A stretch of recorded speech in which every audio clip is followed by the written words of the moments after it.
Kumusta kayong lahat? Ito na famang kabuuan ng mga mas tumitindi pang mga aksyon sa pinakabagong chapter ng Elbaf Arc. Sana pala ay i-like nyo ang videong ito at sana ay wag nyong skip kahit yung maiikling ads lang dahil sobrang laking tulong na nito sa akin at sa ating channel.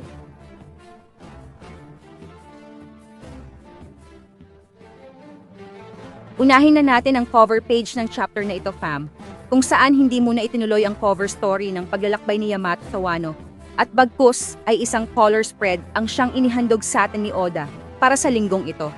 Dito, fam, ay makikita natin ang buong Straw Hat crew na nagkakarera sa isang circuit pool at nakasakay sa mga flying fish, maliban na lang kay Jinbei na natatanging nagsuswimming sa tubig.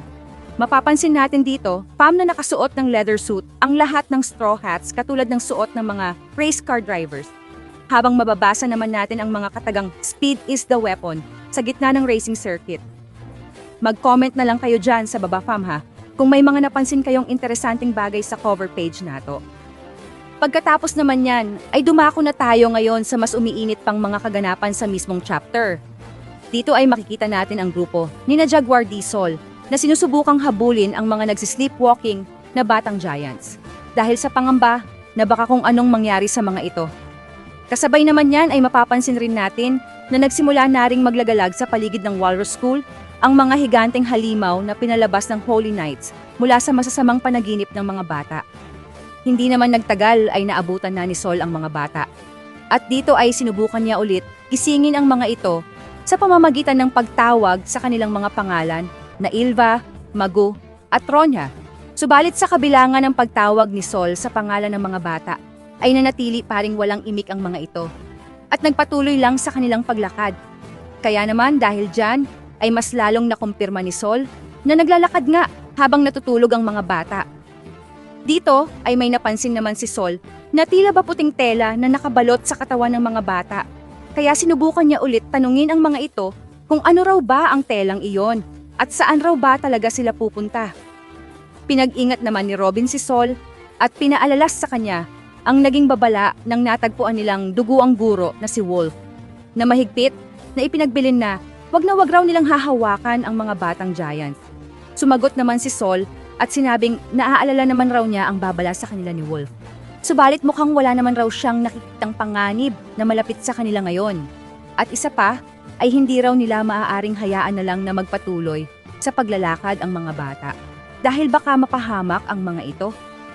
Pagkasabi nga nito ni Sol, ay akto na niyang hahawakan ang isa sa mga bata upang subukang pabalikin ito sa loob ng Walrus School. Subalit sa punto nga na lumapat na ang kamay ni Sol sa bata, ay may tila ba isang baging na may matutulis na tinik ang bigla nating makikita na pumulupot sa katawan nito. Dito ay kaagad na nagtalsikan ang maraming dugo mula sa kamay ni Sol pagkatapos niyang matusok ng matulis na tinik. Napasigaw pa nga sa sobrang sakit si Sol habang naalarma naman ang dalawang straw hats na sina Robin at Chopper sa hindi maipaliwanag na pangyayaring ito na naranasan ng kanilang kasama. Dito ay tinanong ng dalawa kung okay lang ba si Sol at kung ano raw bang nangyari at bakit tila ba bigla na lang merong sumaksak sa kanya. Sa sobrang tindi naman ng sakit at pinsala na tinamo ni Sol mula sa matinik na baging na nakapulupot sa mga bata, ay napahiga na lang ito sa lupa at hindi mapigilan na muling mapasigaw. Makikita naman natin ang mga batang giant na nagpapatuloy lang sa paglakad patungo sa direksyon na itinuturo ng arrow na pinalabas ng Holy Knight na si Ganko. Sa sumunod na panel naman, ay makikita natin ang guro na si Ange na iniuulat sa iba pang village elders ang kaguluhan na nangyayari ngayon sa Walrus School. Sinabi nito na bigla na lang raw nawala ng malay ang mga estudyante, habang ang siyam naman raw sa mga ito ay nagsimulang maglakad papalayo sa eskwelahan kahit na wala sila sa kanilang ulirat. Habang inire-report naman ni Ange ang matinding krisis na yan, ay makikita rin nga natin ang ilan sa mga dambuhalang halimaw na nag-uumpisa ng manggulo sa loob ng eskwelahan, habang ang mga natitirang bata ay nananatili paring nakahiga sa sahig. Pagkatapos naman yan, ay ipinakita na ang sitwasyon ngayon sa Western Village, kung saan labis na ngang natataranta ang mga residente, pati na ang mga members ng Giant Warrior Pirates. Dahil nga sa iba't ibang insidente ng mga kaguluhan na nangyayari ngayon sa buong Elbaf. Dito nga ay nagpapanik na sinabi ng isang giant na wala raw silang ideya kung sino ang may kagagawa ng mga insidenteng ito. Ang isa naman ay nag-aalala sa nangyayari ngayon sa Walrus School dahil kasalukuyan nga raw nag-aaral doon ang kanyang anak. Sumagot naman ang isa pang giant at sinabing hindi lang raw yon ang kanilang problema dahil may mga dambuhalang halimaw rin na bigla na lang nagsisulputan sa kagubatan malapit sa eskwelahan. Napatanong naman ang isang residente kung magiging okay lang raw ba ang mga bata dahil sa tindi ng krisis na ito na bigla na lang tumama sa LBAF ngayon. Pagkatapos niyan, ay makikita naman natin sa tabi ng higanteng Dendenmushi sina Brook, Nami at Jinbei na kasalukuyang nakikinig sa mga updates tungkol sa mga pangyayari sa iba't ibang bahagi ng Warland. Inanunsyo sa Dendenmushi na ito na huli raw nilang nakita ang mga batang giants na naglalakad patungo sa ikawalong sanga o ikawalong branch ng Sun Realm. Hindi naman makapaniwala si Nami na magkakasabay na nangyayari ang krisis sa Walrus School, pati na rin ang magkakaibang insidente ng sunog. Kaya naman dahil dyan, ay napatanong tuloy sina Nami at Jinbei kung ano raw ba ang nangyayari ngayon sa LBAF at kung magiging maayos lang raw ba ang lahat. Sa sumunod na panel naman, ay makikita natin ang isang giant na sinisilip sa kanyang teleskopyo ang nagaganap na sunog. Dito ay sinabi nito na hindi raw ba ang ikawalong branch ng Sun Realm kung saan papunta ngayon ang mga bata ay ang mismong lugar kung saan nagsimula ang malaking sunog. At dahil nga dito ay labis itong nag-alala na tinatanong kung magiging ligtas raw ba ang mga bata. Makikita naman natin si Elder Jarol na wasak habang inaalala na sa Walrus School din pumapasok ang kanyang great-great-granddaughter o apo sa talampakan na si Ilva. Kasama naman ni Chief Jarol ang iba pang mga giants na tila ba hindi alintana ang nagaganap ngayong kaguluhan sa LBAF at patuloy pa rin sa pag-inom ng alak. Bigla namang nagalit si Nami nang makita niya si Elder Jarol na tila ba wala pa rin sa kanyang sarili dahil sa labis na kalasingan, kaya naman kaagad niya itong pinagalitan. Sumang-ayon naman si Brook at bagaman halos mawalan na rin ito ng malay dahil sa kanyang sariling kalasingan, ay sinabihan nito si Chief Jarol na hindi raw ito ang oras para mawala sa kanyang sarili ang Giant Elder. Sa dulo naman ng panel ay bigla nating maririnig ang huni ng kalimbang ng kampana.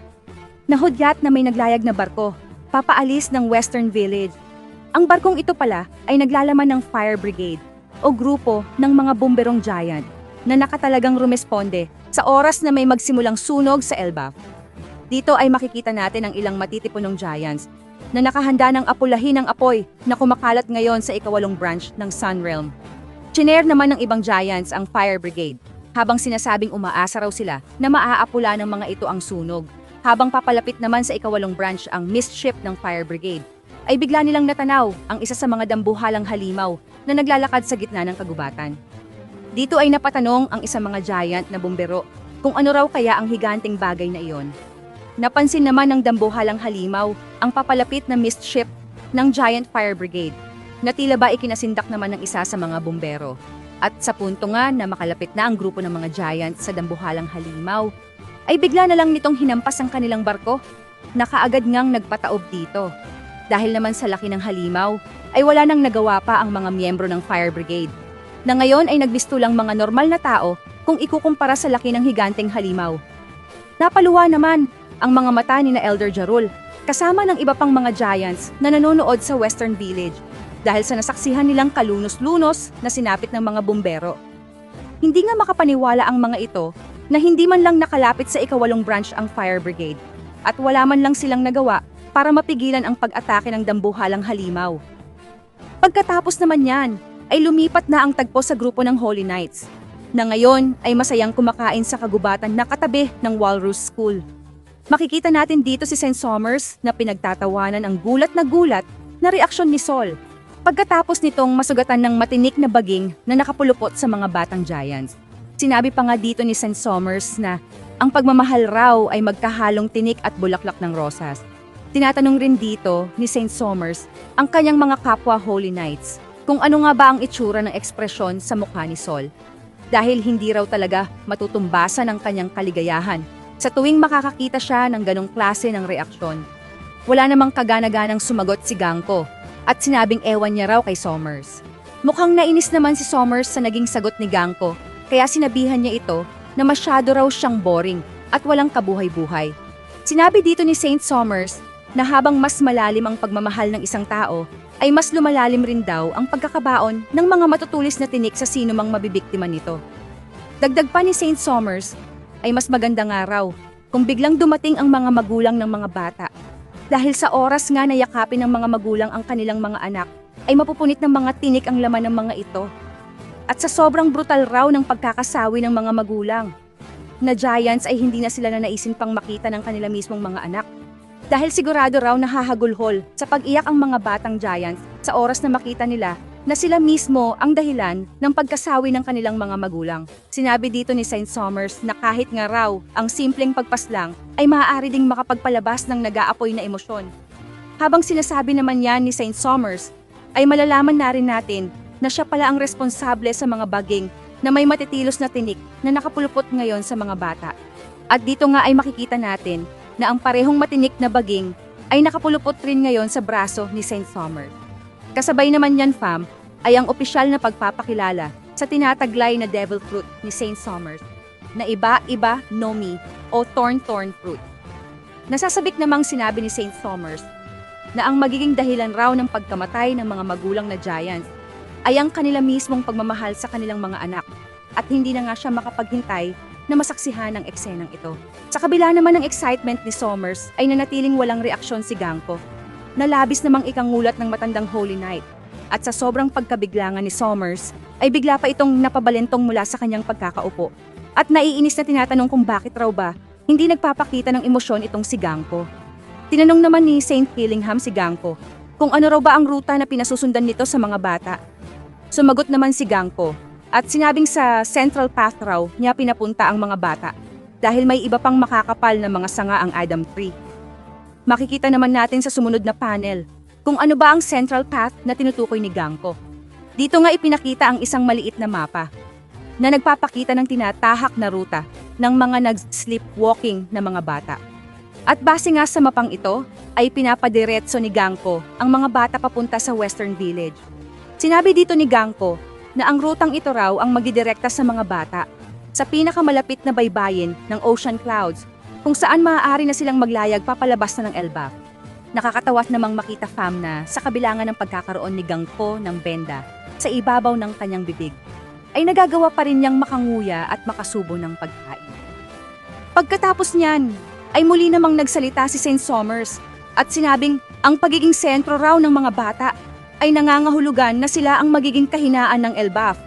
At ito ang masaklap na katotohanan na kailangang harapin ng mga giants. Lalo na raw at wala naman talagang kalaban-laban ng mga bata. Mukhang kahit pala si Saint Killingham ay hindi rin pinapansin ang mga pinagsasasabi nitong si Saint Somers. Dahil imbes nga na sagutin ang huling pahayag nito ay may ibang bagay siyang ipinapansin. Dito ay sinabihan ni Saint Killingham, si Saint Somers, na kailangan nilang lagyan ng asin ang kanilang pagkain. Napaisip naman si Saint Somers ng isang platito ng asin.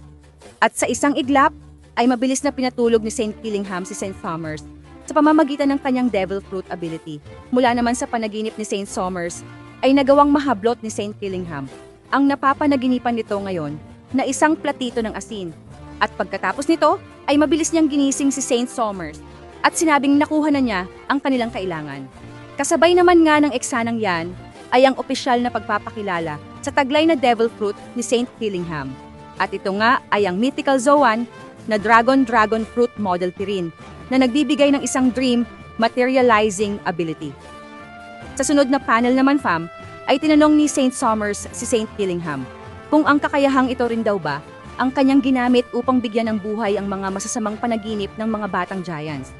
Kinumpirma naman ito ni Saint Killingham at sinabing kaya niya raw itong gamitin ng ilang beses at magkakasabay na palabasin ang mga halimaw mula sa bungungot ng mga bata. Tila nasarapan naman si Saint Killingham sa asin na kinuha niya sa panaginip ni Saint Somers. At habang nagaganap nga ang pag-uusap na ito, ay makikita natin ang ilan sa mga halimaw na nagmula sa bangungot ng mga bata na patuloy lang paggagala sa gitna ng kagubatan. Pagkatapos niyan, ay makikita naman natin ang cute na reaksyon ni Gangpo nang matikman niya ang masarap na pagkain na kanilang pinagsasaluhan. Dito nga ay nagbistulang isang bata, si Gangpo, na masayang-masayang kumakain ng kanyang paboritong candy.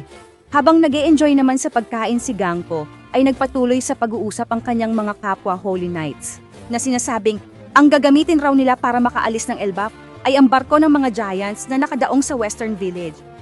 At sa pamamagitan raw ng isang painter ay makakagawa sila ng sarili nilang bahaghari kung saan naman sila makakapaglayag patungo sa karagatan sa labas ng Elbaf.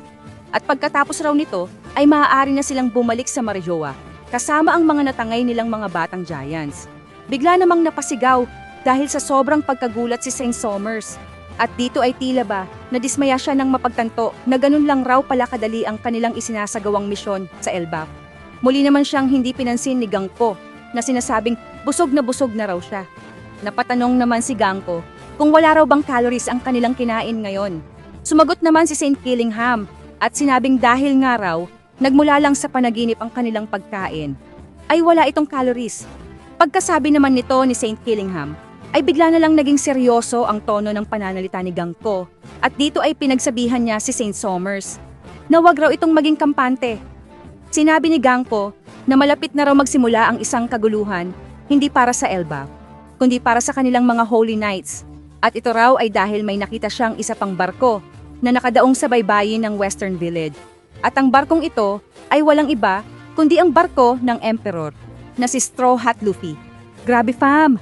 Nakaka-excite namang isipin na kahit pala ang Holy Knights ay nag-iingat din na makaharap ang isang Emperor of the Sea.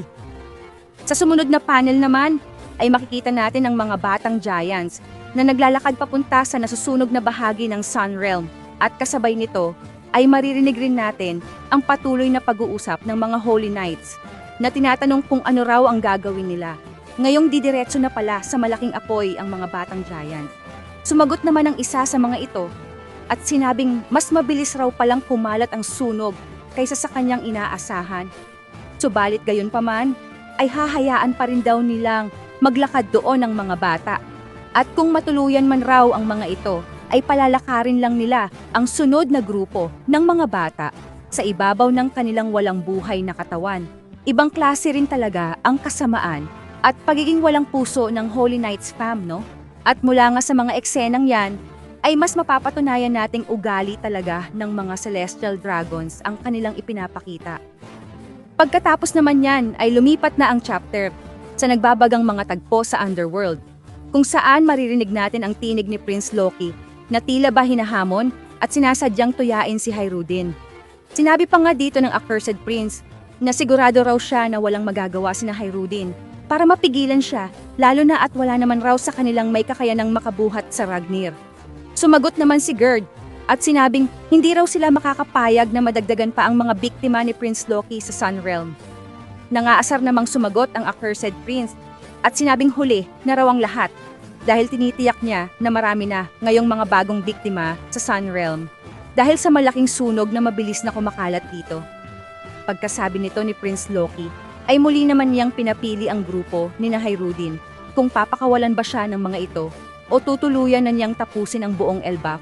Sa sumunod na panel, ay napatanong naman si Sanji kay Luffy kung ano raw bang problema ng dambuhalang giant na ito.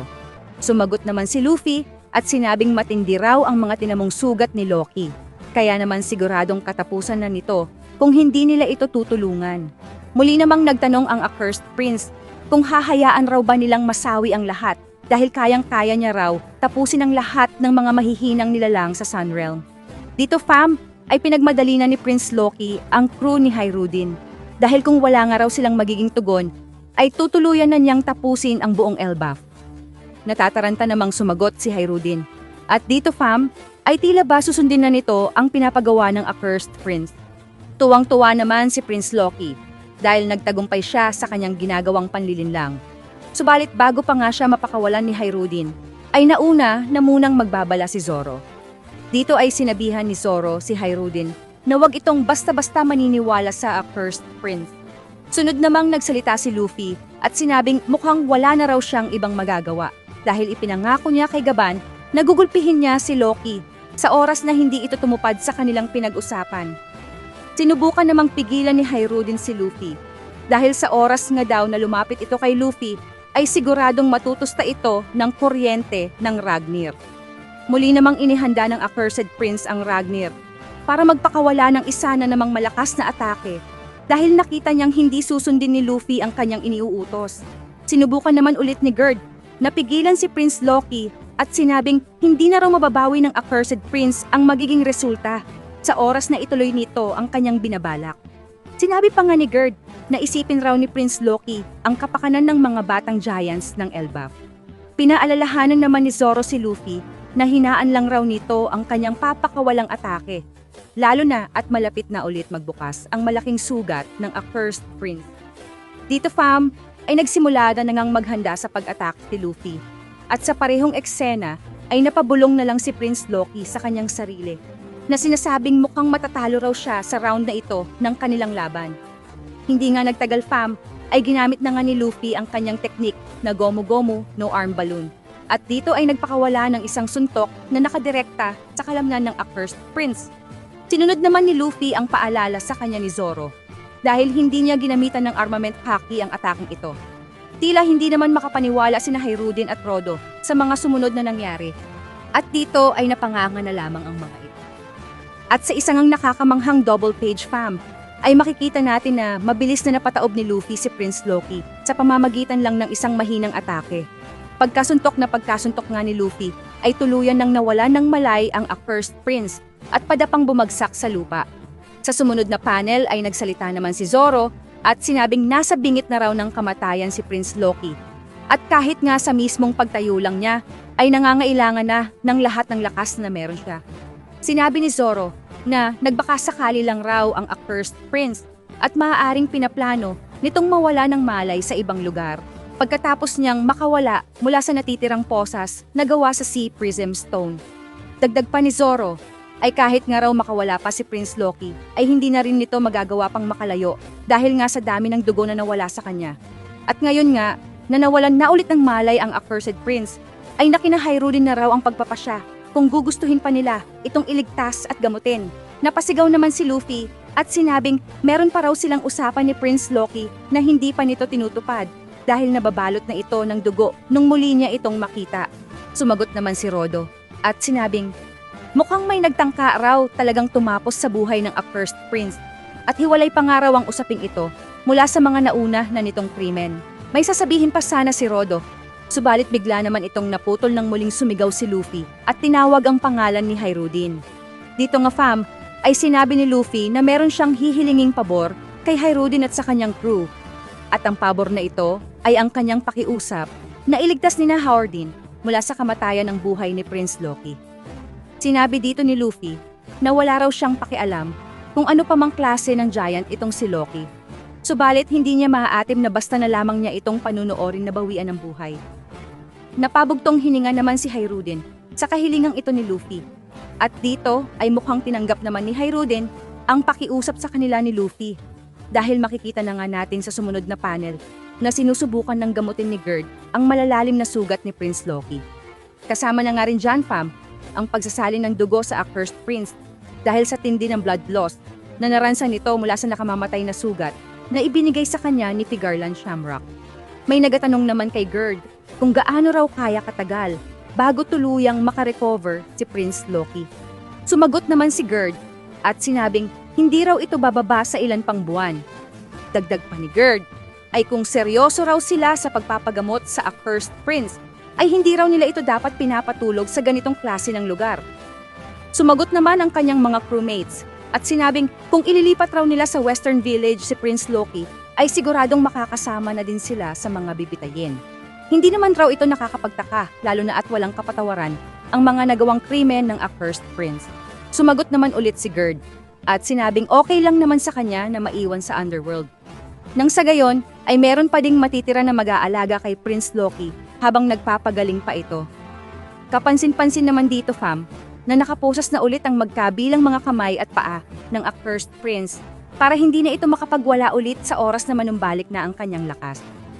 Sa sumunod na panel ay makikita naman natin si Luffy na nakaupo sa ibabaw ng isa sa mga sungay ni Prince Loki.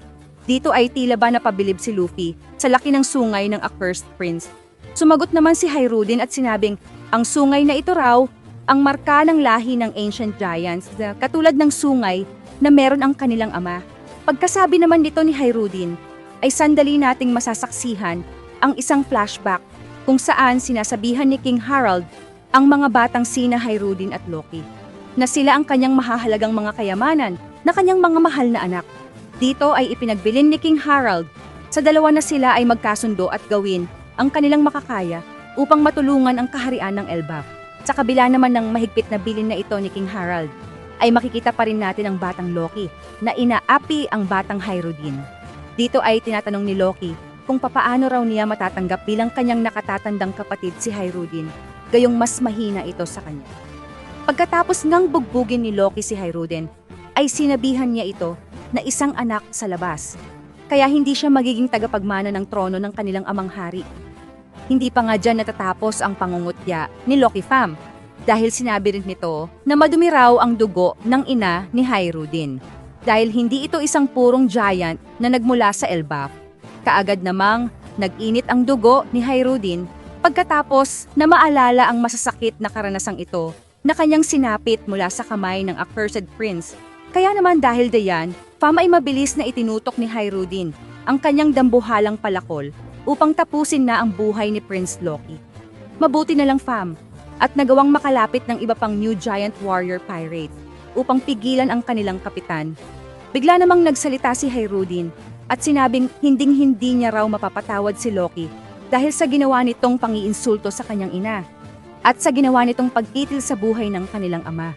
Bigla namang sumagot ang accursed prince at sinabihan si Hyrudin na ituloy na ang pagtapos nito sa kanya. Sinabi dito ni Prince Loki na sawang-sawa na raw siya sa pagdadrama nang iyaking si Hyrudin. Dagdag pa ng accursed prince ay masyado na raw nalunod sa kanyang kadramahan si Hyrudin, kaya hindi na nito nakikita ang totoong nangyayari. Sa puntong ito na nga, Fam, diretsahang sinabi ni Prince Loki kay Hyrudin na wag raw nitong sabihin sa kanya na katulad din siya ng iba, na naniniwalang pinaslang niya talaga ang kanilang ama nang dahil sa gusto niya lamang itong paslangin. Sinabi dito ng accursed prince na hindi raw baduda si Hyrudin na nagawa talaga niyang tapusin ang buhay ng kanilang ama nang walang sapat na dahilan. Pagkasabi naman niya ni Prince Loki Fam, ay tila ba bigla na lang natigilan si Hyrudin, na para bang totoo nga ang naging pahayag ng accursed prince na hindi nga siya naniniwalang basta na lamang nito pinaslang ang kanilang ama na si King Harald.